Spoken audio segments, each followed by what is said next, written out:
नमस्ते प्रणाम गीता ध्यानम् ॐ पार्थाय प्रतिबोधितां भगवता नारायणेन स्वयं व्यासेन ग्रथितां पुराणमुनिना मध्ये महाभारतम् अद्वैतामृतवर्षिणीं भगवतीम् अष्टादशाध्यायिनीम् अम्ब त्वामनुसन्दधामि भगवद्गीते भवद्वेषिणि O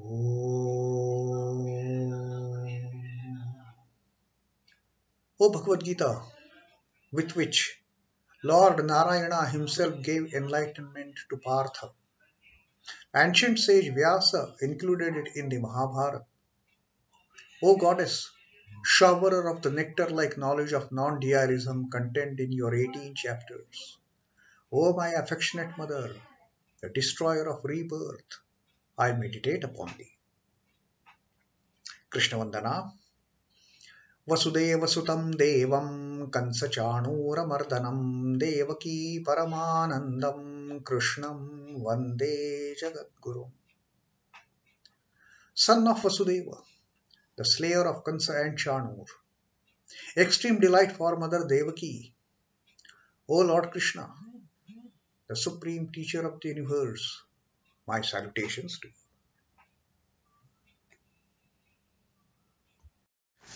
So we continue the reading of Srimad Bhagavad Gita, the fourth adhyaya, the Jnana Karma Sannyasa Yoga, and today is going to be 33rd shloka. Yesterday we heard from Sri Krishna what he told us, what he taught us in the 32nd shloka, that all these yajnas, sacrifices that I have talked to you about so far in last 9 shlok, the 9 verses, they all find a mention in all the Vedas. It is not that I'm just telling you something of my own kind of. After all, I mean, okay, Vedas are also, they have been compiled, these are the words of the Lord only. So Sri Krishna says, Evam Bahuvida Yajna Vitata Brahmano Mukhe. All these different types of the sacrifices that I have mentioned you, they are spread over, they find their mention in all these 4 Vedas. Karmajan Vidhitan Sarvan Evam Jnatva Vimokshase. And these Vedas, they talk about all the sacrifices themselves as the karmajan vidahitan sarvan. They are all these sacrifices, they form, they know that these are all born as karma.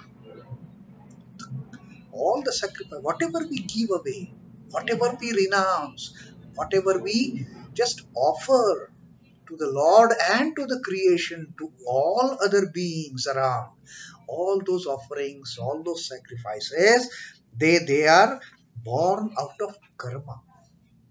And Sri Krishna further says, Evam Jnatva Vimokshase. Having known this, having realized this, you will be liberated. You will attain moksha. You will attain mukti. You will be liberated. So that was about where all these yajnas they find their mention, where Krishna had told, and know for sure that these verily all these sacrifices are born out of karma only. And having got this knowledge, be liberated.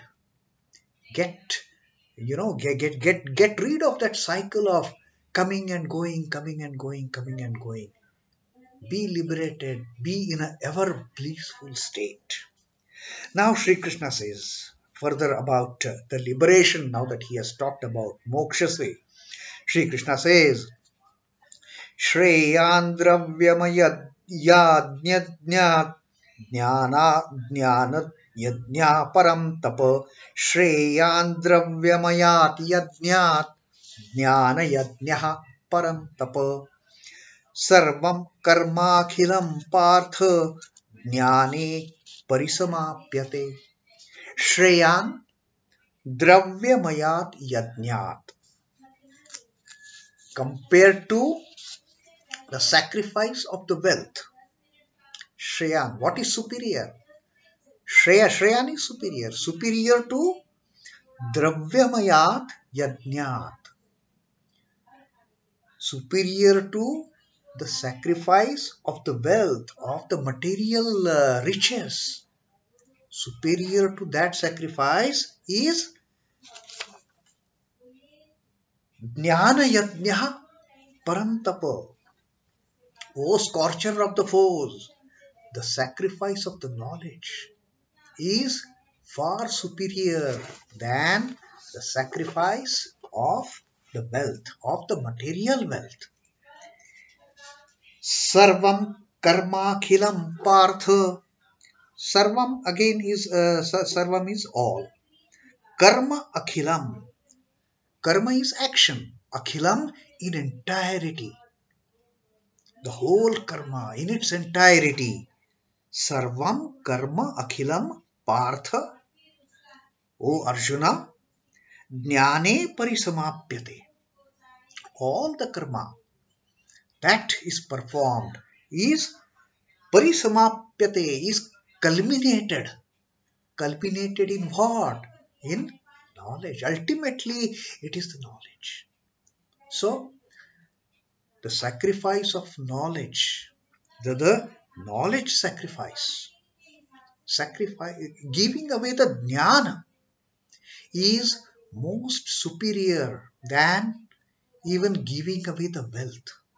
Wealth will come and go, come and go. Knowledge, once you gain the knowledge, it remains forever.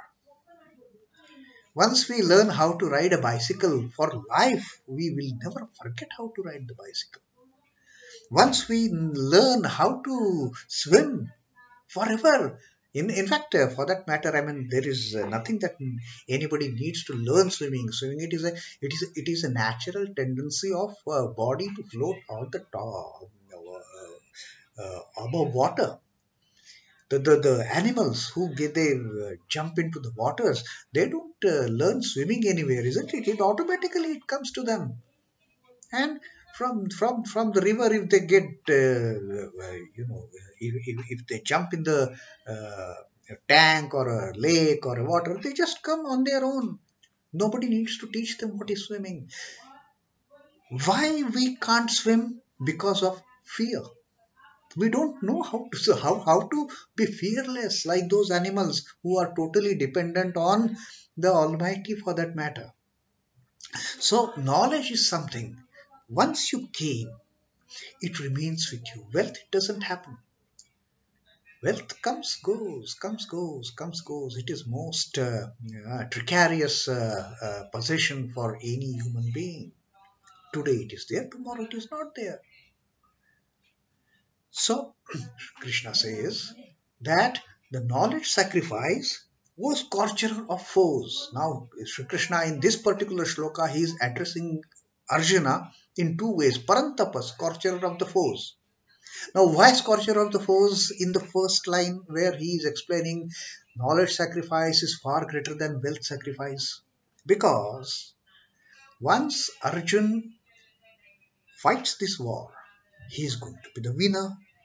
And once he is going to be the winner, he is going to be the king. He is going to be the he is going to gain all that wealth and the riches that the king gets. That he can get only when he get rid of those wicked enemies. Parantapa, scorcher of the foes.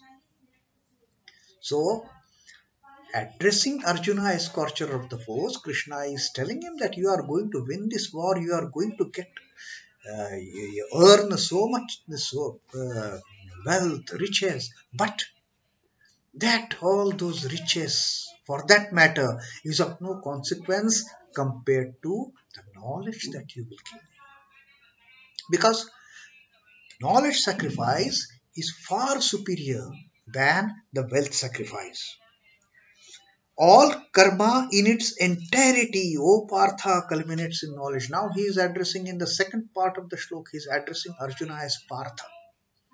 the son of Pritha, Kunti. So he is more on a friendlier term with Arjuna in this, addressing him as Partha. But Parantapa, he is talking to warrior Arjuna. So, uh, knowledge sacrifice, O scorcher of foes, is superior to wealth sacrifice. All karma in its entirety, O Partha, culminates in knowledge. That is the clear cut teaching that Sri Krishna has given as to which is the greater sacrifice to get into that process of liberation. Man lives to add more and yet more to his wisdom, not to multiply his material possessions beyond proportion.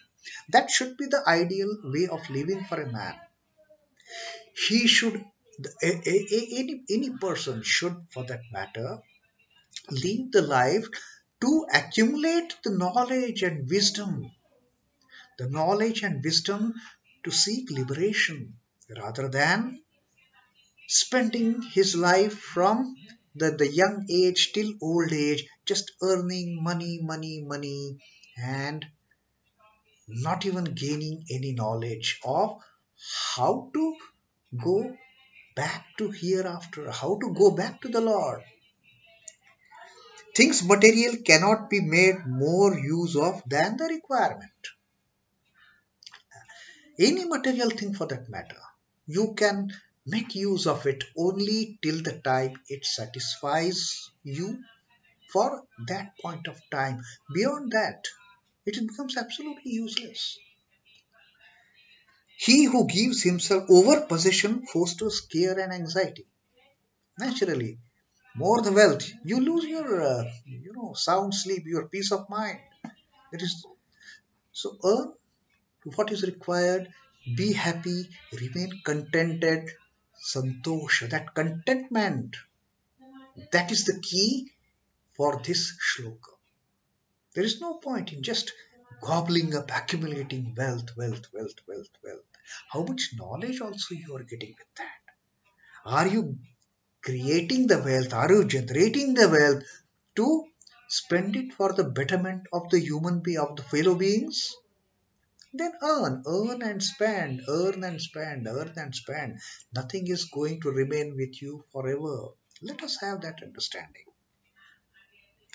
The man becomes earthbound beyond redemption. Knowledge, on the other hand, develops into wisdom. It embellishes the personality and aids one to discern between the self and the non-self, to discern, to discriminate between the real and the non-real, and that leads man towards enlightenment, towards illumination, towards liberation. So that is Sri Krishna's teaching to Arjuna and to all of us in this 33rd shloka, that you may sacrifice wealth, you may sacrifice knowledge, but nothing like sacrificing the knowledge.